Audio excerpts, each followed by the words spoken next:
For the people, of course, it will be a different scenario, and we'll really have to see what the voters will have to say if a situation like this does arise. Vineetah, you've heard both the political analysts there. They've had their own say in the matter and different perspectives too. But, the people in Wayanad, the people of the constituency who voted for Rahul Gandhi would be hoping that, he probably continues to remain there. But at this point, there's been no dialogue, they say, between the CPI. They say there's been no time, in fact, to have this dialogue. There's been no formal announcement that came in. Right now, all of a sudden, it propped up really, and Rahul Gandhi is now fending for himself, and no announcement from the Congress has also come in this regard.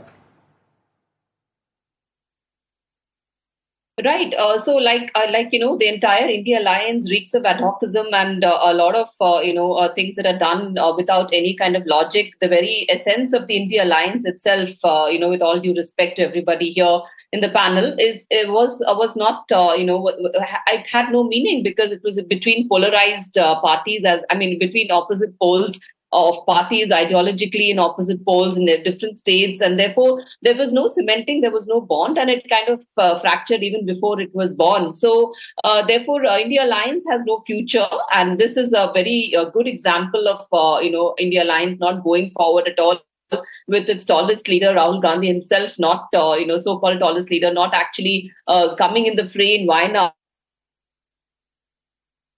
his kind of pet constituency where he he was supposed to be, he kind of showed optics where he was very fond of the, people of Wayanad and all of that and so on and so forth. But in reality, he really never was there. And we could see the entire crisis of the wildlife crisis that erupted just a few days back in Wayanad, because this has been a crisis which has been there for many, many years, and it's a mainstay problem in Wayanad, this elephant crisis and the wildlife crisis, which he's not been able to address, and he comes when a person is dead after all these attacks. So this is one thing that he could have sorted out in Wayanad, besides many other issues that Wayanad has. Wayanad is a backward district. It has a lot of, it is a tribal district. It has a lot of issues. So we have never seen Rahul Gandhi actually coming and intervening and solving issues in Wayanad. So be that as it may, when we talk of the theme that is there today, which is about the India Alliance and the kind of threat that it's posing to the BJP and the NDA, it has never been a threat because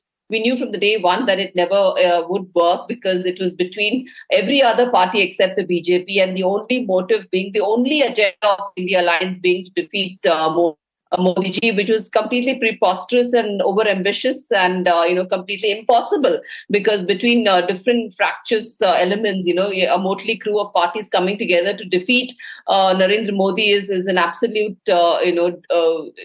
completely beyond their capabilities and possibilities, within the realm of, it's beyond the realm of possibilities, I would say. And I think the people, as I said before, the voters have have really seen the benefits of the Modi programs penetrating house to house.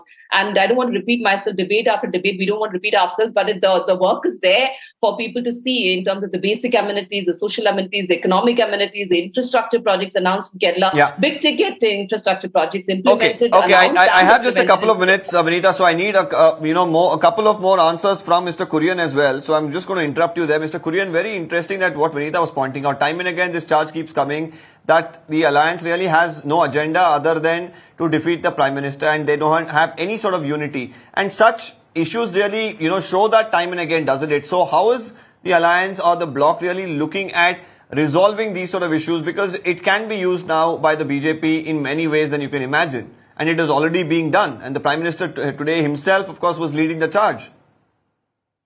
Well, Deepak, I don't quite buy the argument that Vineetah just spoke and put forward to the audience. The India bloc is capable enough, and talks are going on, and talks were going on because we are in states where we are contesting against each other, like for the instance, Delhi with Aam Aadmi Party. So the deliberations were going on, and finally, as you see that, we have come to a consensus as far as seat sharing is concerned in Delhi, be it Uttar Pradesh. We are through with it.